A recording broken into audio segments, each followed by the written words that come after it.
Bismillahirrahmanirrahim. Assalamualaikum warahmatullahi wabarakatuh. Selamat pagi dan salam sejahtera untuk kita semua.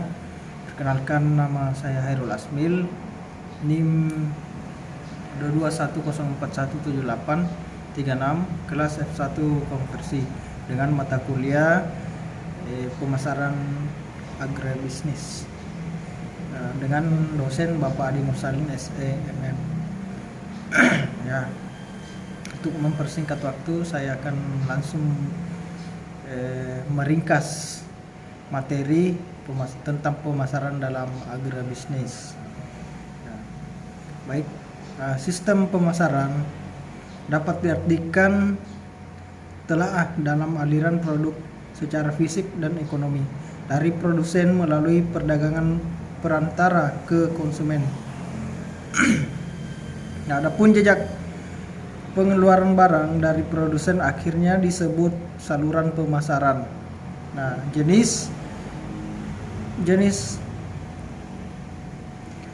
permintaan saluran pemasaran berbeda-beda sesuai dengan komoditinya.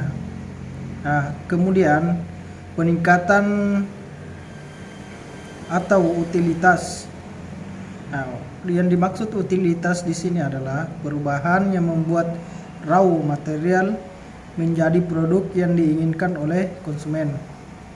Ada 4 jenis kegunaannya, yaitu waktu, utilitas bentuk, utilitas tempat, utilitas kepemilikan.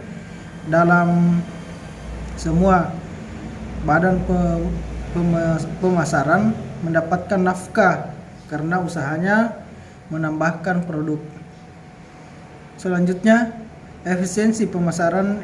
Istilah ini sering digunakan dalam menilai prestasi kerja atau performance dari proses pemasaran.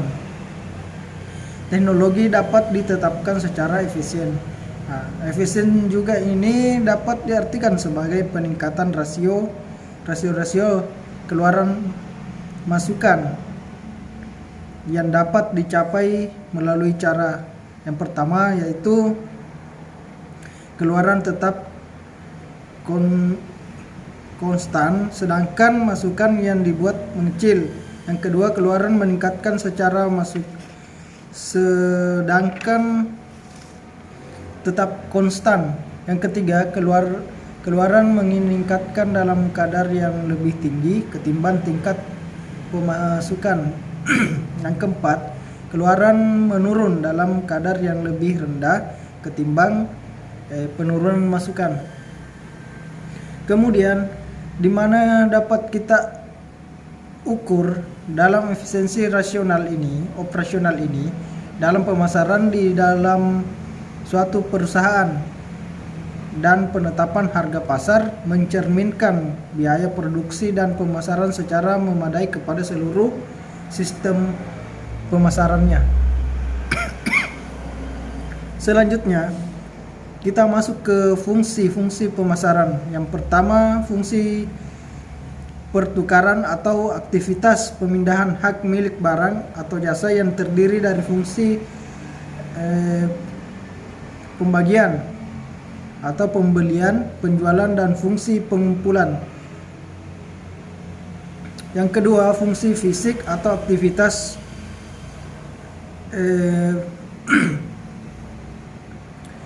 pergerakan dan perubahan fisik dari pokok jasa serta turunannya. Fungsi ini terdiri dari fungsi penyimpanan, penyaluran, dan pengolahan pabrik dan pemasaran. Fungsi yang ketiga yaitu fungsi fasilitas yang memperlancar fungsi pemasaran dengan fungsi fisik. Fungsi ini terdiri dari fungsi standarisasi, keuangan, penggunaan, risiko, intelijen pasar, dan komunikasi, serta promosi atau periklanan. Nah, di dalam hal ini kita menyinggung juga biaya pemasaran dapat diukur dengan margin pemasaran yang menunjukkan bagian dari pembayaran konsumen yang yang diperlukan untuk menutupi biaya yang dikeluarkan dalam proses pemasaran. Selanjutnya kita masuk dalam manajemen pemasaran dalam perusahaan agrobisnis yang memiliki komponen-komponen dari rencana pemasaran strategi, memadukan sumber daya yang logis untuk memenuhi kebutuhan pelanggannya dan menghasilkan laba yang saling berkaitan. Dan selanjutnya keputusan mengenai produk yang memiliki pada penyerapan dan penyebaran produk yang berkaitan dengan siklus produk yang memberikan petunjuk memperkenalkan produk baru kepada pelanggan pasar melalui teknologi. Adapun pola dan penyebaran produk yang dimaksud yaitu yang pertama, kesadaran masyarakat telah mendengar tentang produk tetapi belum mendapat informasi yang memadai untuk mengambil keputusan atau membeli dalam yang keadaan minat. Nah, pelanggan juga belum mampu cukup tertarik atau sudah tertarik untuk memilih produk tersebut. Kemudian evaluasi.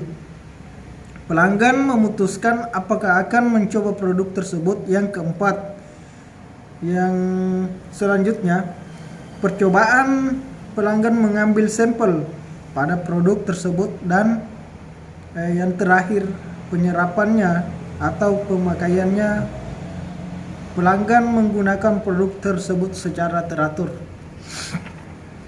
Selanjutnya kita masuk kepada keputusan mengenai harga, di mana keputusan yang sangat menentukan karena berpengaruh besar terhadap hasil penjualan atau pendapatan. Kemudian pengaruh tersebut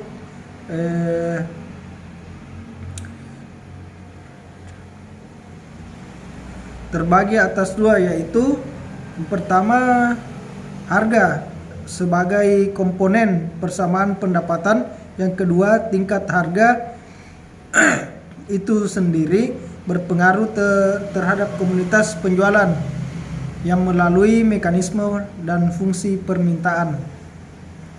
Dalam hal tersebut dapat kita lihat dari metode harga, yaitu penetapan harga berdasarkan biaya dasar masing-masing produk atau jasa. Kemudian penitipan harga berdasarkan ROII, penambahan jumlah yang memadai untuk menghasilkan ROII.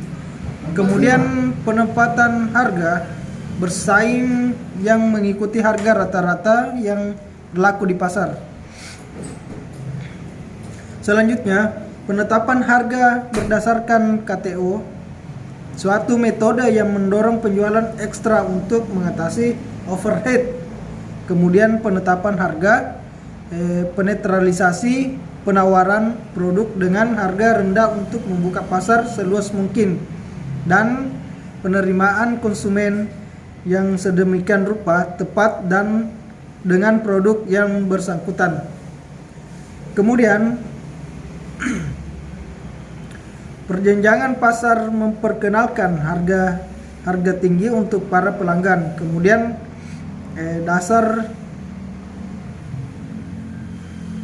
pasar yang dapat disanggupi oleh para pelanggan. Dan ada pemotongan harganya. Selanjutnya penetapan harga merugi. Tujuannya adalah untuk mendorong penyerapan produk terhadap dengan apa yang kita laksanakan dengan mempunyai waktu yang panjang. Kemudian ada juga dengan penetapan harga psikologis yang kelihatannya lebih memuaskan karena seakan-akan cukup rendah. Kemudian ada lagi harga yang bergengsi. Jadi ini memberikan daya tarik dari segi citra mutu dan citra elit. Penetapan harga bergengsi ini kadang digunakan dalam kejadian agrobisnis. Kemudian ada lagi pertimbangan khusus seperti kita ketahui bahwa penetapan harga itu merupakan suatu hal yang dilakukan untuk menentukan harga. Kemudian kita masuk mengenai promosi, yaitu bertujuan untuk menjual lebih banyak produk atau jasa yang meyakinkan pelanggan untuk ke arah pengambilan keputusan yang efektif dalam pengambilan keputusan.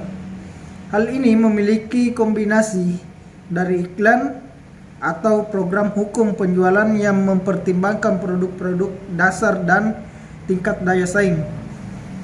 Nah, promosi ini dirancang keseluruhan untuk melakukan suatu pemesanan atau pemasaran. Selanjutnya kita melihat dan masuk kepada keputusan mengenai tempat yang dapat menghubungkan antara produsen dan konsumen yang bergerak melalui sistem itu. Nah, ada pergerakan dan suatu isyarat penawaran dan ketersediaan produk yang dapat diminta dalam bentuk harga dan yang bergerak ke arah konsumen. Yaitu ada dua, pendistribusiannya, yaitu yang pertama pendistribusian fisik. Keputusan mengenai pendistribusian fisik mempunyai kepentingan khusus pada sebagian besar unit distribusi, karena banyak sekali pembekalan usaha tani yang bersifat bulky dan diperlakukan secara maksimal. Nah, pembagian yang kedua yaitu distribusi pasar yang berkaitan dengan pemilik dan pengendalian produk dalam proses pemindahan kepada pelanggan. Nah, untuk itu ada secara keseluruhan dalam agribisnis ini penyaluran produk barang atau jasa dapat terkendali dengan aman dan secara efisien dari para produsen ke konsumennya langsung. Nah, itulah ringkasan yang dapat saya tangkap dari menonton video yang dikirim di grup WA mata kuliah agrobisnis, pemasaran agrobisnis oleh Bapak Adi Mursalin. Lebih dan kurangnya mohon dimaafkan, karena semua manusia tidak luput dari kesalahan dan dosa. Nah, demikianlah saya akhiri dengan ucapan billahi fi sabilillah fastabiqul khairat. Assalamualaikum warahmatullahi wabarakatuh. Salam mahasiswa.